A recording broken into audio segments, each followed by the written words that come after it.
हम प्रकृति पूजक हैं, मूर्ति पूजक नहीं हैं।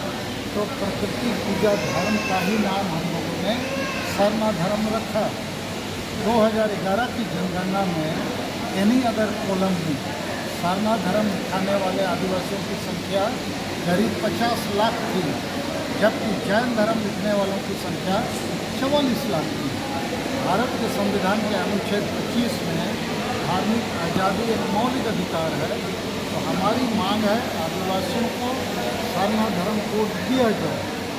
इसी के लिए 8 नवंबर रांची के मोराबादी मैदान में लाखों भारत के आदिवासी और विदेश नेपाल, भूटान, बांग्लादेश से भी लोग आएंगे और हम लोग वहाँ से घोषणा करेंगे कि महामहिम राष्ट्रपति द्रौपदी मुर्मू और माननीय प्रधानमंत्री नरेंद्र मोदी, आप लोग सरना कोड दो और भारत के आदिवासियों का वोट लो।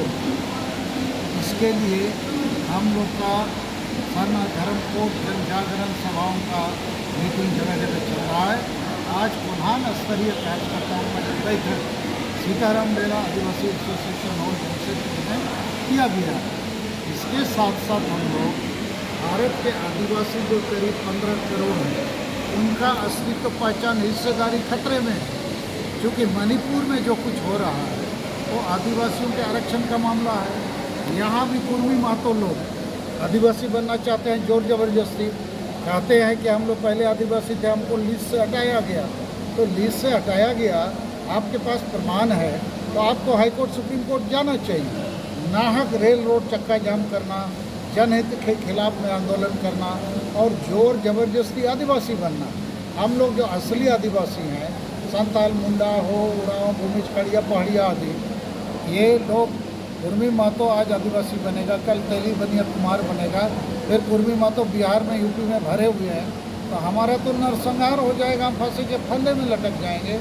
तो मणिपुर वाली हालत बनाने वाली स्थिति नहीं बननी चाहिए, नहीं तो मरता क्या नहीं करता वाली स्थिति में हम भी बाध्य होंगे। तो हमारे सामने अभी धर्म बचाना, जाति एसटी बचाना, भाषा बचाना, जमीन हासा बचाना, रोजगार बचाना, इज्जत, आबादी, चासपास, संविधान में जो अधिकार दिए गए हैं उसको बचाने का भी एक बड़ा खतरनाक दौड़ चल रहा है। तो आदिवासी संगल अभियान भारत के 7 राज्य झारखंड, बंगाल, बिहार, उड़ीसा, असम, त्रिपुरा और अरुणाचल के करीब 50 जिलों के 400 प्रखंडों में जहां आदिवासी ज़्यादा है, हम लोग आदिवासी सशक्तिकरण का काम कर रहे हैं। क्योंकि हमारे अनुसार आदिवासी जो हैं सामाजिक, धार्मिक, राजनीतिक रूप से गुलाम हैं। तो उनको गुलामी से आज़ादी दिलाना होगा, एकजुट करना होगा और सही दिशा में सही आंदोलन करना पड़ेगा। क्योंकि इस समय जितनी पार्टियां हैं, बड़े या छोटे, ये केवल वोट के लिए आदिवासियों को उपयोग कर रहे हैं, दुरुपयोग कर रहे हैं, उसके समाज सुधार का, सशक्तिकरण का काम नहीं कर रहे हैं। और इसलिए हम लोग अभी बड़ी चिंतित हैं कि एक तरफ जहां शिबू सोरेन, हेमंत सोरेन 5 बार सीएम बने, अभी 2019 में हेमंत सोरेन साहब ने जो वायदे किए एक भी पूरा नहीं किया, ऊपर से रोज़ भ्रष्टाचार का नया नया कहानी आ रहा है और ये जांच का विषय है। हमको लगता है कि ये लोग कहीं कोयला चोरी, बालू चोरी, गिट्टी पत्थर और ज़मीन खरीद के बहुत तरह के मामले आ चुके हैं। और दूसरी तरफ लेकिन बीजेपी है विकल्प, मगर बीजेपी भी आदिवासी को बनवासी बोल देती है और जबरन आदिवासी को हिंदू का ठप्पा मार देती है।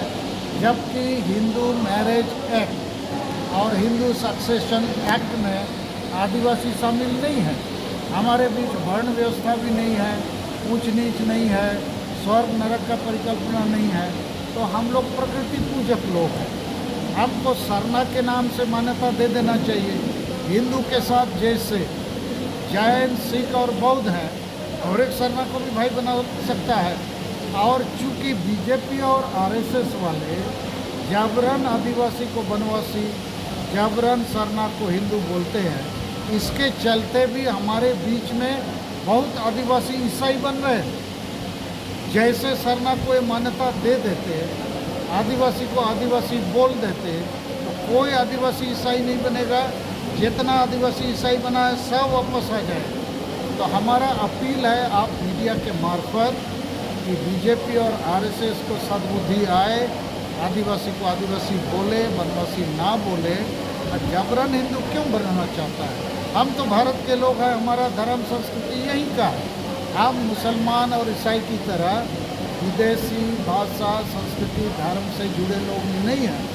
लेकिन हमको यदि आप नहीं अपनाइएगा तो हम भी भटक के इधर उधर भटकेंगे, क्योंकि आदिवासी भोला भाला सीधा साधा आदमी है, गरीब है, अनपढ़ है, ना समझ है। और धार्मिक मान्यता के नहीं मिलने से हमारी अस्तित्व, पहचान, हिस्सेदारी पर हमला भी बढ़ा। Thank you.